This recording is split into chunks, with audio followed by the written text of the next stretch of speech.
অপরকে সালাম দিতে পারে কি পারে না? মহিলা পুরুষ যদি ফিতনার আশঙ্কা না থাকে দিতে পারে।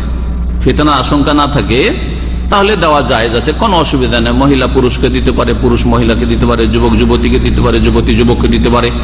ফিতনার আশঙ্কা কখন নেই? ওর সাথে ব্যক্তিগত কোনো কানেকশনের সম্ভব নাই, যে সালামের মাধ্যমে আমি একটা কোনো খারাপ রাস্তা খুলতে যাচ্ছি, এরকম যদি সম্ভাবনা না থাকে।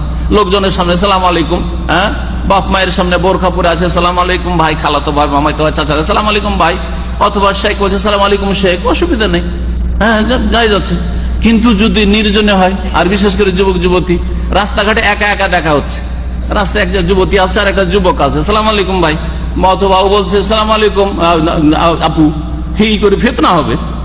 যেখানে ফিতনার সম্ভাবনা নেই সেখানে জায়েজ, আর ফিতনার সম্ভাবনা যদি থাকে তাহলে জায়েজ নেই।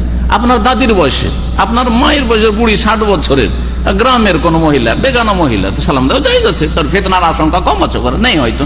সালাম আলাইকুম খালা, গ্রামের চাচি বলছেন কিছু, আন্টি সালাম আলাইকুম, জায়েজ আছে, কোনো অসুবিধা নেই, কারণ ফিতনার সম্ভাবনা কম সেখানে।